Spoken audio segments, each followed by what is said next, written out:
Now we're back with the second part of our interview. Previously, we were chatting about the history of what Connecticut State is doing with their community colleges and implementation of guided pathways. And for this one, we welcome back Michael Buccilli. Welcome, Michael. And also we have Dr. Brian Kapinos, who is also a returning guest to our podcast. When we last spoke with Brian, he was the Assistant Academic Dean at the College of Our Lady of the Elms. Now Brian is the Regional Advising Director of the Northwest Region for Connecticut State Community College. Brian holds a doctoral degree in educational leadership from the University of Hartford. Brian's research and publications are focused on advising systems, middle management, and the coordination of advising services within post-secondary institutions. Brian, welcome back to the podcast. Great to be here, everyone. Yeah, and next up, we have Dr. Licella Arboleda, is the Regional Advising Director for the Connecticut State Community College's Capital East region. In this role, Licella is responsible for the implementation of the CSCU Holistic Case Management Advising Policy and the scaling, oversight, and operation of the Guided Pathways Advising Program at Capital, Manchester, Middlesex, Three Rivers, and Quinebaug Community Colleges. Prior to this role, Licella was the acting director of counseling and wellness at Gateway Community College. In addition, she was the director of GCC's Family Economic Security Program and served as the campus retention specialist from 2015 to 2017. Licella holds a doctoral degree in leadership and innovation from New York University, a Master of Science degree in clinical mental health counseling, and a Bachelor of Arts degree in liberal studies with concentrations in history and psychology from Southern Connecticut State University, and is a proud Gateway Community College alum. Welcome to the podcast. Thank you. Happy to be here. And lastly, we have Michael Goeman, who currently serves as the Director of Student Success Technology for the Connecticut State Community College, which includes overseeing the implementation, oversight, and all functional aspects for the technology platforms within student success management. Prior to joining Connecticut State, Michael spent 8 years at the University of Hartford in various roles, including time with admissions, the College of Education, nursing, and health professions, and the Division of Student Success. His most recent role was of the Assistant Director and First-Year Advisor for the Center of Student Success, advising an average caseload of 100 first-year students and serving as the functional lead for the Student Success platform utilized by the institution. Michael also serves as an adjunct faculty member, teaching undergraduate and graduate courses in education, human development, and technology. Welcome to the podcast as well. Thanks for having me, Matt. We are delighted to welcome our three new guests and welcome Michael back. I think the first part of this was really fascinating. I have no doubt this will be as well. One of the things that we do like to do is to give our listeners the opportunity to get to know you a little bit before we delve into the topic. Licella, I might start with you. Just in terms of a potted history in your work in higher education, could you talk us through, I suppose, how you found yourself where you are now? Yes, absolutely. As Matt mentioned, I am a proud Connecticut State Community College alum. And while I was finishing my bachelor's degree under the leadership of Michael Buccilli, actually, I was hired as a part of the new student advising and registration, which is really where my start with advising began, and really my passion for advising. From that role, under Michael's leadership as well, I became the student retention specialist, where I really focused on marginalized populations, overseeing the Male Minority Initiative and some achievement coaching models that we put together at Gateway. During that time, I was finishing my master's in clinical mental health counseling. At the time, counseling and advising went hand in hand. So while my primary role was mental health counseling, I was still very much advising. And it was through those different roles that I realized the impact that academic advising has on students and how crucial it really is to our student population, and more specifically as we make our way to the holistic case management advising model, but really being in that space and identifying that this HICMA policy that we now have, that there was such a need for it. So in that role, I really prided myself on being a voice for the students and really communicating the need for such a model to leaders such as Michael, for him to do what he did at the system level and implementing the policy. So that's sort of my trajectory. And now here I am as the regional advising director, overseeing the implementation of the policy for 5 of the 12 Connecticut State community colleges, and really enjoying the work and really seeing how all the work that all of us have done all of this year sort of come to fruition. And yeah, it's exciting. It's exciting stuff. Thank you. Absolutely. And Michael Buccilli, we heard from you in the last episode, so I might go to the other Michael. Can you talk us through, I suppose, how you found yourself in your current role? Yeah, certainly. So I, like Matt mentioned earlier, I spent most of my time in higher ed at the University of Hartford. I'm an alum from Hartford. I have a bachelor's degree in health sciences and physical therapy. And after graduating, I was fortunate enough to work in the undergraduate admissions office and spent some time recruiting students to come to Hartford, and really got a taste for what working in higher ed was like, and was immediately attracted to staying in higher ed. So I did. I finished my master's in education, and actually started teaching elementary school here in Connecticut, and really quickly realized why I loved working with those students. I really missed working in higher education. So the first opportunity that was presented to me was actually to come back to Hartford. So I took it. I was the collegiate director of student success for the College of Education, Nursing, and Health Professions. Big, long title for a lot of miscellaneous jobs. I was responsible for academic advising, course evaluations and registration, making sure students graduated on time, recruitment events for the college. And just about 3 years ago, the university made a shift to a first-year advising model. They put a lot of resources into what is now their Division of Student Success, and they created a combined services office that I was fortunate enough to join as an assistant director.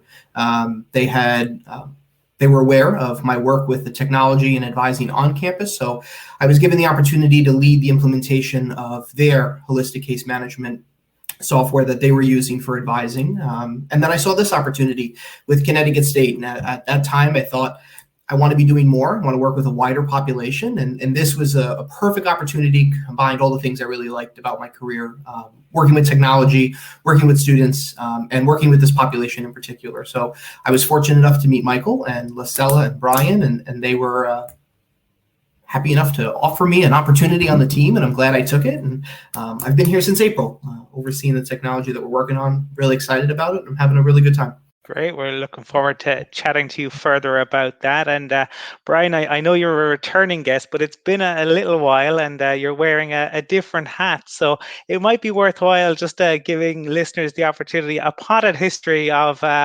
your higher ed background. So the last time that we spoke, we were talking a lot about advising systems and middle management and some of the research and that I had done with my dissertation, and kind of what better way to fall into all of that work than to fall into working for the state of Connecticut and working with Mike Buccilli and his team, working on this holistic case management policy and really the development and redesigning the entire 12 community colleges. So when I saw the opportunity online for this position, although I had greatly appreciated my time as the assistant academic dean at Elms College, I couldn't not try for this position. And so I gave it a shot, and I was lucky enough to join the team in January, and I've been here ever since, and it's been fascinating work. It's absolutely exciting to be a part of this kind of this movement to best practices in advising with the state of Connecticut to redesign an entire advising system statewide. And I really think that this work is going to set the groundwork for future states and other colleges to look at our work and look at some of the challenges and great successes that we're going to have, and really be able to kind of shift into a way that really supports their students better. And so for me, I'm just excited to be here. I'm still, teaching at the University of Hartford. I'm still writing. I have hopefully some publications coming down the line in the future. And I just had one exciting one published with NACADA in June. So I'm just happy to be here, happy to be a part of this, and happy to kind of take my knowledge and expertise and really help the students of the Connecticut Community College system. Welcome, everyone. And we really appreciate all of you being here to continue this conversation.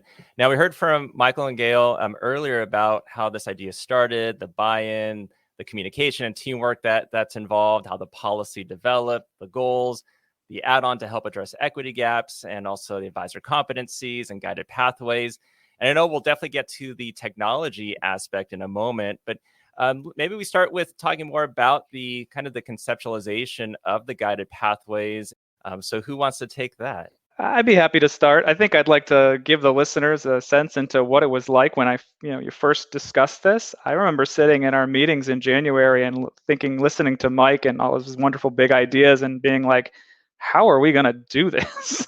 Like, how are we actually going to, like, together as this small team on Microsoft Teams in middle of January, like, develop an entire curriculum like designed for professional learning and growth for all of the employees in the community college system in Connecticut. And for me, it was a wonderful challenge, but it was overwhelming. I mean, where do you start? We had some ideas and things that Mike, provided us with his leadership and guidance, but really it was Licella and I and our other regional advising director, Kat Ahern, who were kind of just sitting in meetings together talking about, like, where do we begin? What scholarship do we pull? Where do we look for content? How could we have an opportunity to just start fresh with training across the board? And what do advisors need to know about supporting students? I mean, it was honestly overwhelming at first, but I think that as we got into the work and we continued to move along, and I'll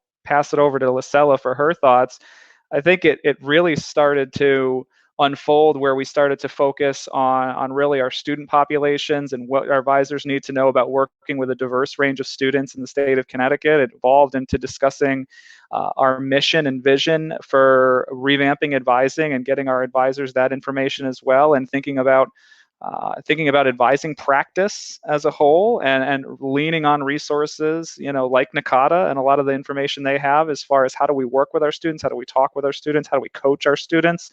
And overall, I think that we've put forth for version 1.0, I think, a fabulous program that we're continuing to build on with the assistance of Michael Goeman and our new director of technology. And our professional learning and professional development. I think I butchered that title, but I'm excited about it. I think there's a lot of awesome components to it, and Licella was with us the whole time on it. So Licella.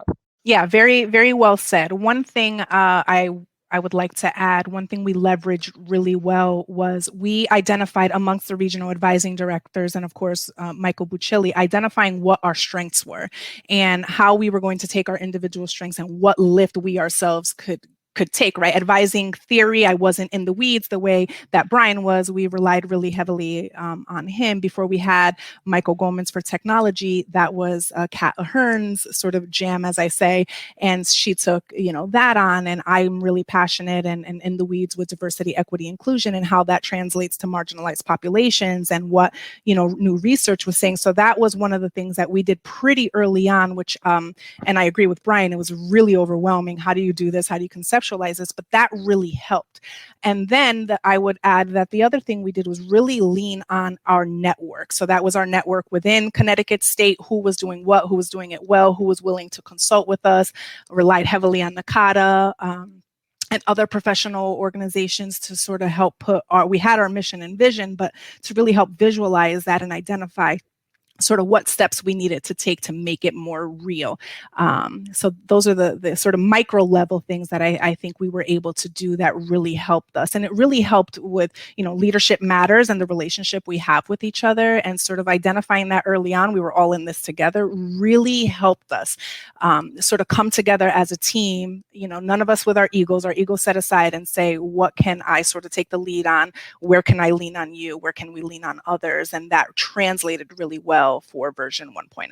I might add a comment in too, though slightly different in kind of the phase we were in, that these are the same things Gail and I grappled with in the early days of kind of getting the group together and getting to a policy, kind of in the room looking at each other. So that kind of productive struggle of figuring out what each other's strengths were, I saw it happening with Kat, Brian, and Licella. And it was intentional to put the three of them together because they all bring such tremendous strengths and difference and diversity. And together, those struggles produced what I believe is a phenomenal product for our first version of the professional learning program and the onboarding and the 30, 60, 90 plans. Like a whole lot of great ideas came out of giving them that time and space. And you know, I was there and I joined them on many meetings, but they had that productive struggle, kind of that silence and kind of figuring out where to go and what do we do first. And I had been through it. So I was there kind of as a voice of, it's going to be okay. You guys all have what it takes to pull this off. And I suppose I like that, you know, that piece around the conceptualization and the team coming together and figuring it out and what the strengths are and where you're going to go and drawing on the resources that you needed. I mean, that's all part of it. But can you take us to the next level then? I mean, you had the struggle, but then you got to get into the nuts and bolts. You got to look at the program development and the curriculum. Can you talk to us a little bit about that? Yeah, I think that really what came down to it is that once we had our curriculum developed, we need to look at a platform to do this. And I think Michael Goeman's would probably be best to discuss a little bit more about this. But it's once you like hash out, you know, what you're going to do on a giant Word document of the curriculum and the focus on mission and vision and advising theory and diversity, equity, and inclusion and student populations and ethics in advising, you have to actually put this somewhere, like so that people can access it in some sort of way and deliver this training. And I think that our partnership with our technology platform and really kind of navigating that whole perspective is something that Michael has had the lead on and really knows it like the back of his hand. So I'd actually turn it over to Mike to walk us through kind of those challenges and how do we actually take this great idea that we finally put on paper and actually execute it. Yeah, so we partnered with a company out of Colorado called Innovative Educators, who specialize in online services for orientation, support and training for faculty and staff. And I came in April at what I now consider the perfect time. It was right in the middle of the eye of the storm when Michael and Licella and Brian and Kat were in the middle of developing all this curriculum, and it was so evident and clear that each of them had such a strong passion for figuring this problem out and presenting it in a way that was most realistic and adaptable for all the faculty and staff that we're going to have this presented to in the coming months. So I was excited to get on board with Innovative Educators. That platform allowed us the most amount of adaptability in terms of how we would deliver courses. It was important to us that we used multiple modalities to deliver the trainings that we had come up with. So whether they were articles, publications, case scenarios, PowerPoints, and a variety of videos from different resources that we wanted staff to review and train and be assessed on. This platform gave us the option to do that. So like Brian and Licella both mentioned, I was happy to take the lead on crafting all of that. Really what I was doing was taking all the good work that they had done and laying it out like a big map and putting it in an order that made the most sense for our staff moving forward. We have, at the moment, for version 1.0, 25 modules, which I think were all crafted really purposefully and clear. We have, I would say, just about 90% of our staff at the moment done with version 1.0, which is fantastic. The platform itself gives us the opportunity to look at reports every week, see how staff are interacting with those modules. We've built in both pre and post assessments to measure their learning. And we've even built in survey options to really make sure that everyone that's being tasked with looking at these modules has a fair opportunity to give feedback and to let us know what's working, what's not, what would they like to see changed, what's different. So yeah, I mean, that's probably the broadest overview I can give you about the technology and where we are at the moment. I would like to add something, if I may, to piggyback off of what Brian shared when we talk about sort of conceptualizing in our curriculum. And he gave you an example of some of our modules, if you will, right, are advising fundamentals and equity-centered practice. And I think it's important for listeners, right, we're talking about community colleges. So when we are putting this together and we are referring back to what the literature and what research shows, a lot of it is geared towards four-year institutions. So we had to take that, really deconstruct it. What is going to work and what is going to translate well to the community colleges, and then look at our community college or each of our institutions and their data, what has worked, what isn't working, and really marry the two. And that is really, really important to note, because it's not like you go out there and you get these frameworks and you just build off of that framework. You take an existing framework, you look at it, it's not necessarily designed for community colleges. So how do we take that and how do we redesign that and make it work for our student population? And we look through that lens for each of the modules that we went through. And it led to some really robust discussions, right? I'm a scholar. I like to lean pretty heavily on existing research, but also holding myself accountable to saying, if this is not working and it hasn't worked, what is within our control to work, and where is that space to, as like Michael Buccilli likes to say, like to make some mistakes and to break things, if you will, so that we can get it right for our student population. And I guess going off of that, is there anything like when you were looking at the research and the literature that was more geared for 4-year, that when you did deconstruct it, you said we can actually connect this to the 2-year community colleges and what we're trying to do?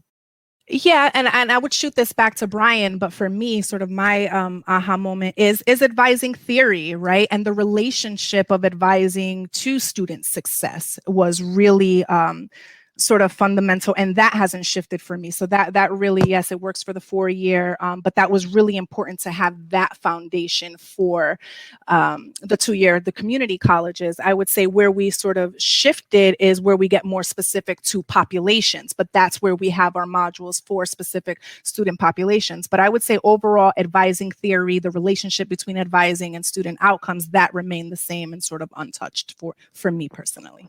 Yeah, I think as well. I mean, unfortunately, and this is seen across the United States, a lot of community colleges and especially advising offices are underfunded. There's not a lot of staff. And so it very much is a lot of transactional actions at the community college level. And we're trying to change that with our practice and the holistic case management policy. So you're thinking about teaching advising theory to community college advising staff and talking about that very holistic centered advising, kind of almost like pumping the brakes on what is always a very fast-paced environment for them it was something that I really wanted to think about, and how I trained and spoke with all of the staff about advising theory and applying these different tools within their toolboxes. And it's not because the staff either didn't want to do this practice. Some of them were already doing this practice, but in general. But the thing is that, again, historically, community college advising offices are always underfunded. There's so many students and there's only so many staff. And even with your heart in the right place about wanting to do this very holistic approach and sit down with a student for a half hour, 45 minutes, an hour, and talk with them about how they're doing, that just doesn't happen in a school with 3,500 staff members and 3,500 students and 3 staff members in the advising office. Like it's just you against the world at that point. And so it was very intentional when we were talking about advising theory, which I think at 4-year institutions, a lot of times, especially those that are better off financially, can have a lot of advising staff and take those times to talk about the advising theory and how that works. And for the community colleges that sometimes are so financially strapped, that's a tough thing to do. And so we're in an amazing place right now in the state of Connecticut to be able to have those conversations with our advisors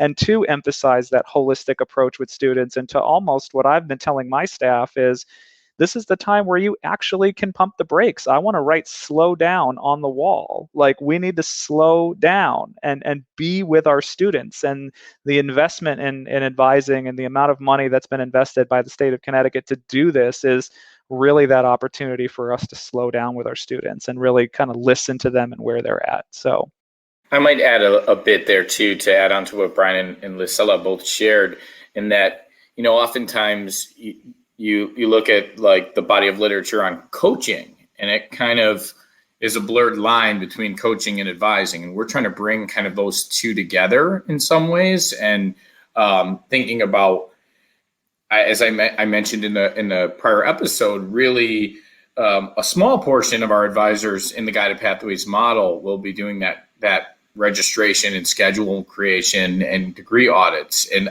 their primary job will be really doing that coaching and mentoring. So I think we have to look at different bodies of literature, that coaching, mentoring, and advising, and kind of finding the synergies between them as they develop the professional learning program and we continue to implement.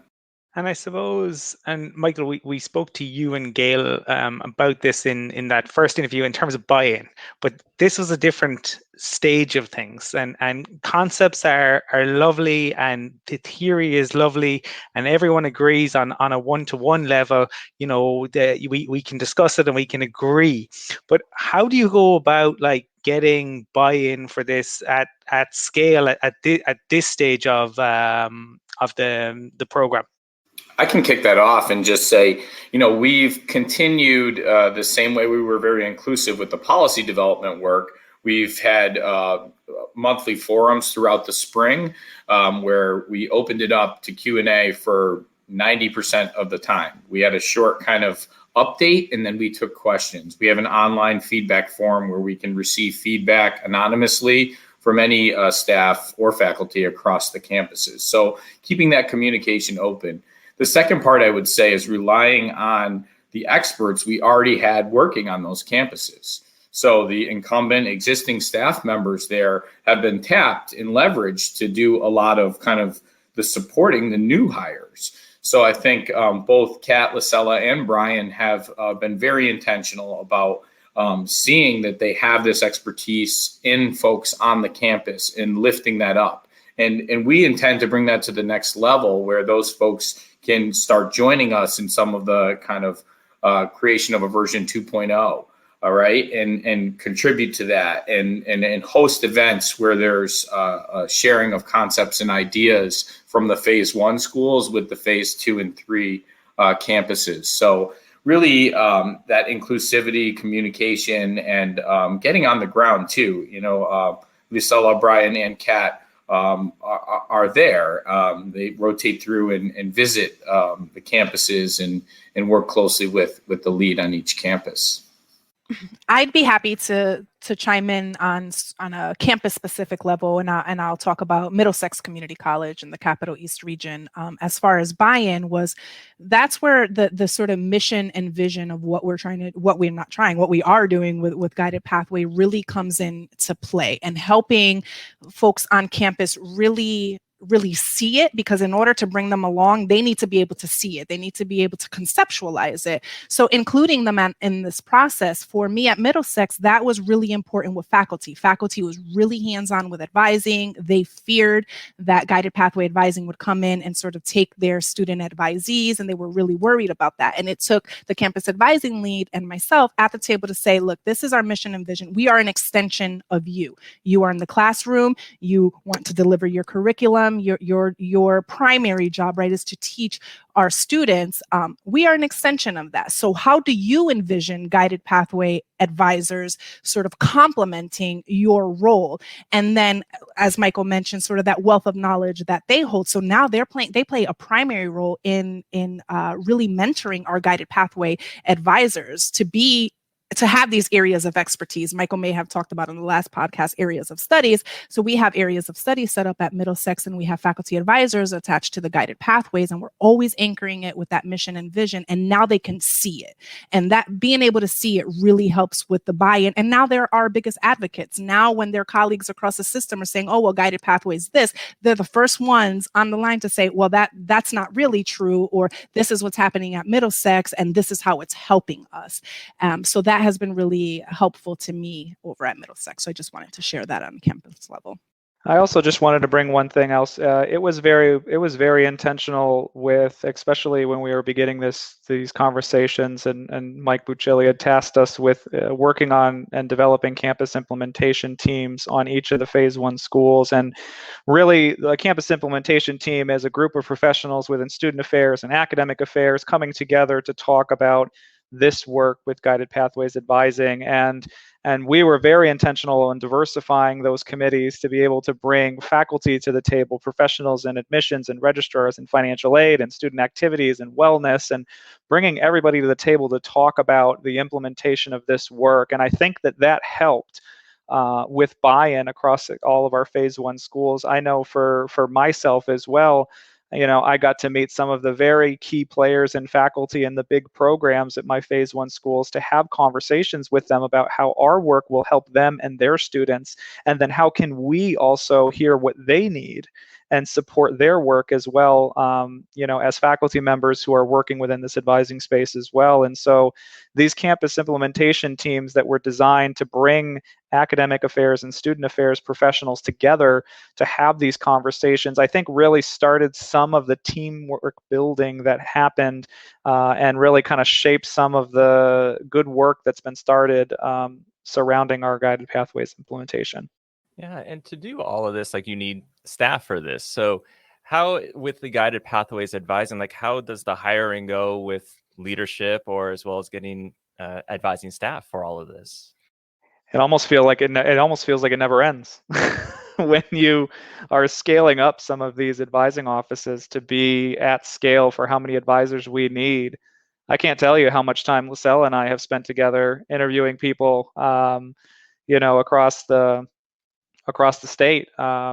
But this work really requires, it's a big time investment from our GPA, our Guided Pathways Advising Leadership team, to spend the time to be intentional about hiring and really finding the right people for this work. And I certainly can turn it over to both Mike Buccilli and Licella to talk about the commitment to diversity with our hiring. But we have been very, very strategic in the way that we've structured our job descriptions to be inclusive to a lot of areas that really do excellent work with students that we normally wouldn't have within the advising spectrum of our hiring at that point. And so we wanted to be intentional with regards to being very specific about who we wanted to bring into this work, and also diversify our staff so that they could meet all of our students where they're at. So, but I'll turn it over, like I said, to Mike and Licella to talk a little bit more about that. But I feel like I've been interviewing since March.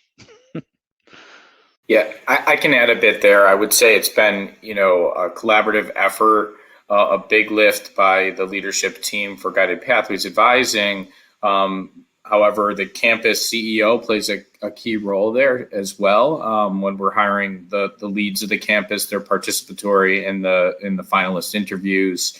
When we are putting together a campus interview committee, the CEO or president makes recommendations to be added to the committee. We have done things to try to streamline, because this amount of hiring needs some streamlining. So creating a set of questions that are standard across the campuses, but allowing the campus the flexibility to add a question or two that is unique to their specific student population and their campus's needs. But the time invested in hiring matters, and I will defer to Licella and Brian, who have more hours logged with HR and searches than I do at this point. But it is a big lift. You may have to cut me off, and I won't be offended if you do. This is definitely something I'm extremely passionate about. I am a Latina in higher education. We are in higher education and leadership. We are very few and far between. So the hiring process for me, personally, it's two parts. I'll say it in two parts. So the first is we're hiring towards a vision, right? We're hiring not to fit into the mold of the current advising. We're hiring to deliver on our HICMA policy, our guided pathway advising. So that's one. A majority, I would say, of folks in higher education have a higher ed background. The way that we hired for guided pathways is we really opened that up to a diverse pool of candidates, diverse backgrounds, race, ethnicity, gender, area of expertise, degrees, things like that. I'll use Middlesex as an example of what I did with Middlesex. Was I really took a look at their student population. Then I looked at the candidate pool that we had, and I was really intentional about hiring at Middlesex, of course, being qualified. Let me just say that, since this is going to be circulated, they had to be qualified. Taking those qualified candidates and really being intentional about bringing guided pathway advisor leadership and advisors on who really represented their campus student body. that was magical for me, as I said, as a Latina, to be in this position to really put forward the vision for guided pathways, but to be in a position where I can actually hire a diverse workforce to do this work is just, it's magical. It is music to my ears. It fills my soul. And we did that. And I think all of our Campus One schools, we did really well about diversifying. And again, not just diversity in race, ethnicity, and gender, but in areas of expertise too. And guided pathways, the way that Michael sort of put the Guided Pathways advising model together, really allowed for that. And it's already paying off. For example, areas of studies over at Middlesex, we have an individual who has a bachelor's in criminal justice. His area of study is a criminal justice degree. Faculty love that because now they have someone who went through the curriculum, who has experience in the workforce, who can now support them. We have someone else in human services who is now doing social sciences, who is collaborating with faculty. So diversifying our workforce, it was just a win-win all around. And quite frankly, it was about time. So I was really excited to be a part of that and really proud of the work we did with diversifying our workforce. I'll stop there because I can keep going. I just want to bring to light really fast, when you think about the case management advising model, you really have to think about the skill set that comes to being involved in that advising model.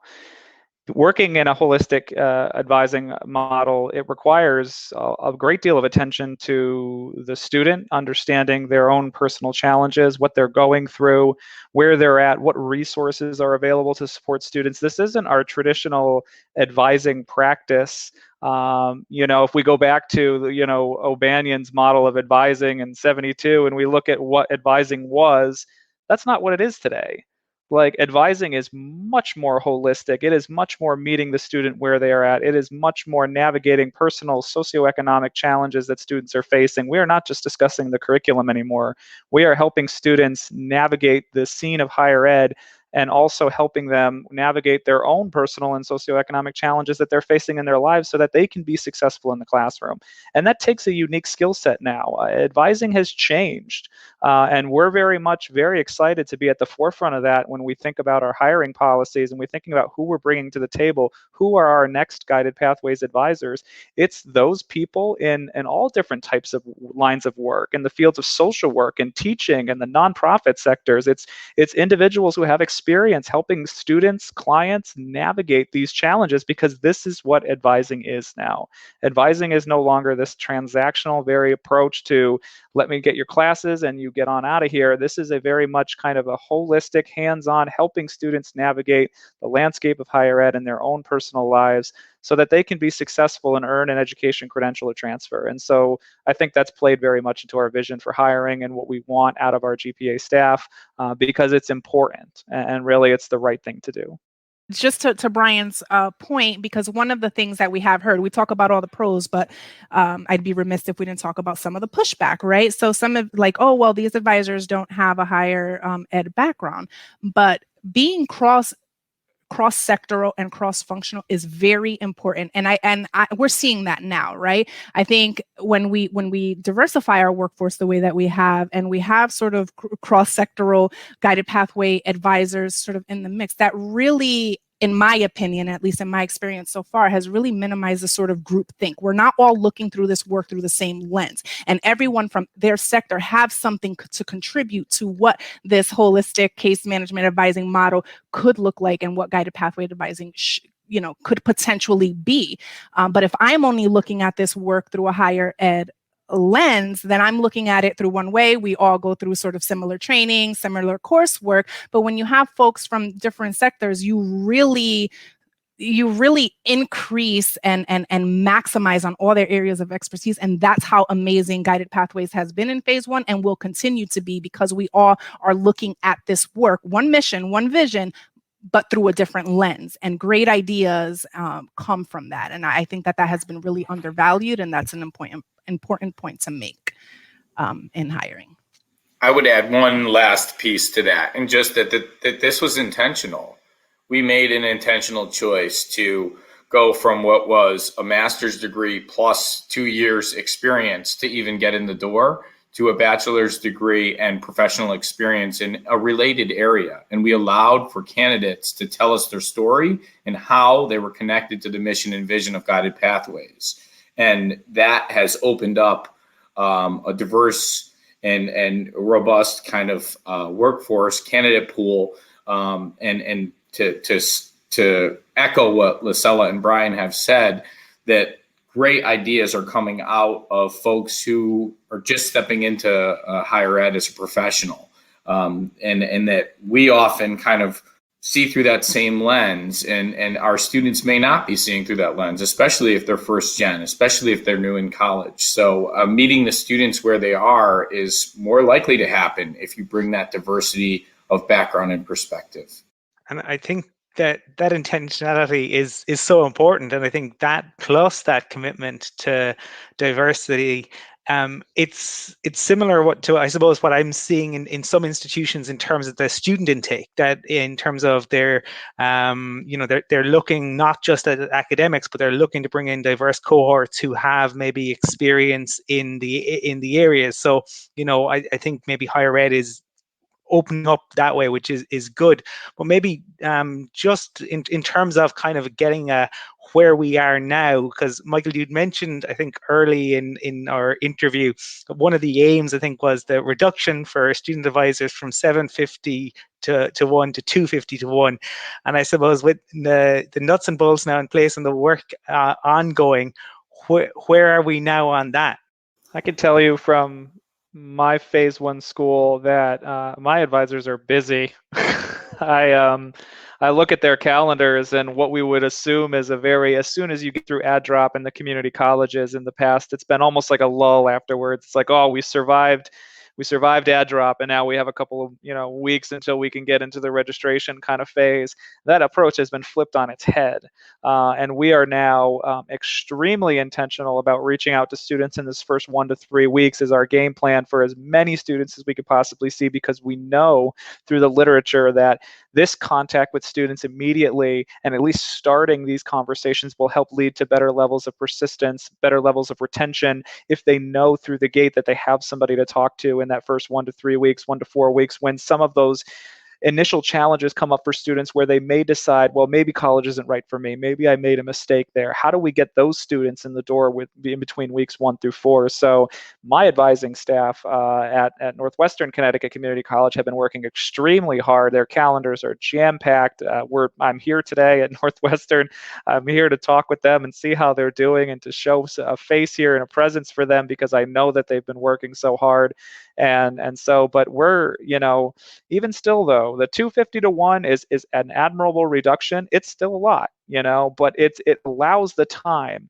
It does allow the flexibility and time for us to meet with students and have those conversations. And so that's what I am hearing on the ground from my staff, is that they are having these conversations with students virtually and in person. They are able to talk with them about their goals and where they're at. And so for my phase one school, certainly it's been very, very, very busy, but that's a good thing. I mean, we want to see this foot traffic. This is why we're here. So, and I'll turn it over to Licella to get her perspective on her phase one school.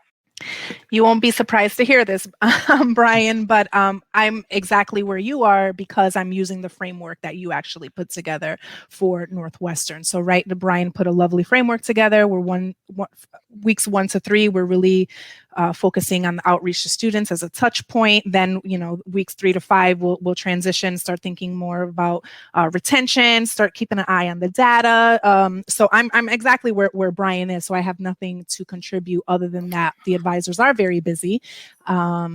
They are meeting with their caseload in the community college system. There's that push for sort of registration. So those students who sort of got pushed through to register, but not necessarily meet with their advisor and have sort of an in-depth discussion, we're doing intentional outreach for them right now. So that's the phase that we are currently in.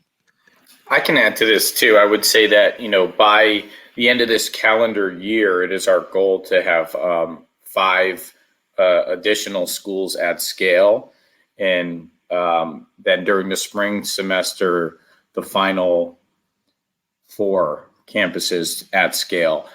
So by June next year, we will be at scale. But I think it's also important to talk a little bit about our advising technology in our platform that we're developing, because I think, to Brian's point, 250 still is a lot.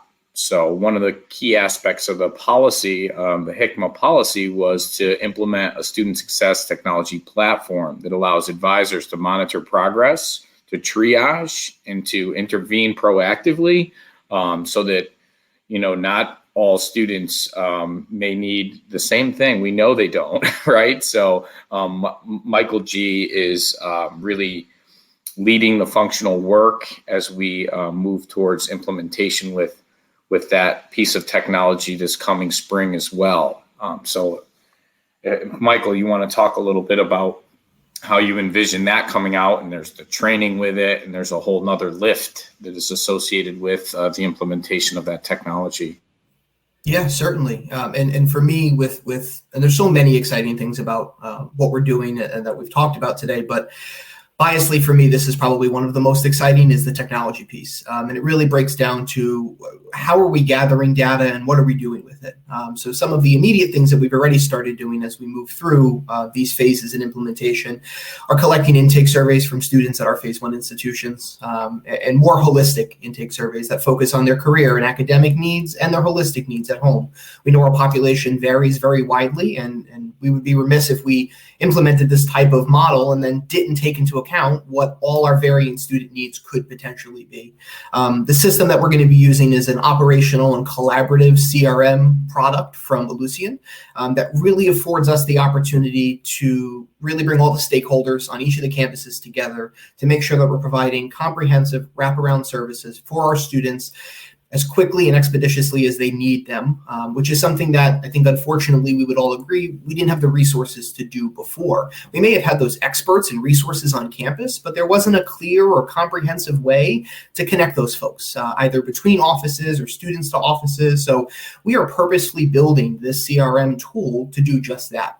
Not only with our academic advisors, but we're going to bring in other offices like Veterans Affairs, International Services, Career and Academic Advising, all together to make sure that when a student needs to have their plan revised, if their situation changes, we're doing that as a team and not in isolation. So to Brian's earlier point, a caseload of 250 students is still a lot. It's very comprehensive, but a tool like this allows all of our staff and our campus leaders to really get a whole picture of the student, where they are, what supports they need, and it gives us as a leadership team the opportunity to evaluate that data on a very consistent basis, whether it be daily, weekly, monthly, and then make those data-informed decisions that I'm always excited to look at. It gives us an opportunity for process improvement. It gives us an opportunity to see what's working, and we can continue to pour resources into those areas. And it most importantly gives us an opportunity to see what's not working, where are we falling behind, where do students need more resources. And again, I think that's something that we've all wanted to do in the past, but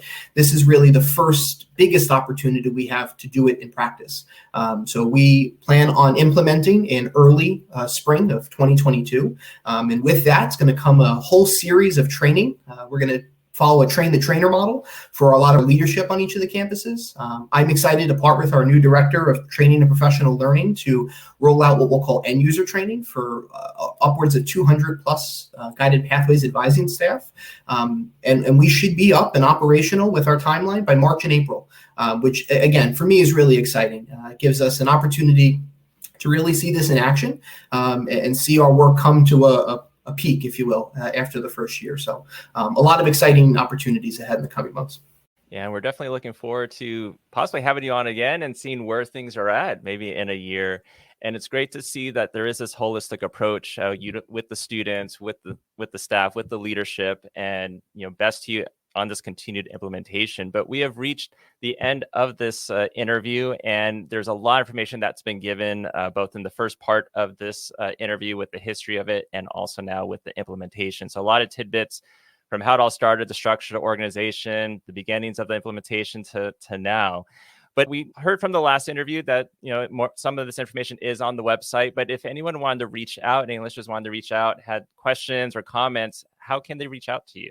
So I think they can reach out to any one of our, emails. We'd be happy to talk to anybody about any part of this, including we welcome anybody who's interested in working with advising or wanted to be a part of this work. We have job opportunities open in the state of Connecticut. We're here. We're excited about this. And so you can certainly reach out to any of us at our emails, and we'd be happy to talk to you about anything that we've talked about today, and or send you in the direction to look at some of the amazing jobs that are open in the state of Connecticut right now and to be a part of this work. Awesome. And we'll put your contact info in our show notes for anyone that is interested. This has been a wonderful and informative chat. And I know we've learned so much from this already. So especially regarding the case management and the guided pathway policies. But thank you all so much for joining us. It's been a real pleasure having you on the podcast. Thank you. Appreciate it. Thank you. Thank you.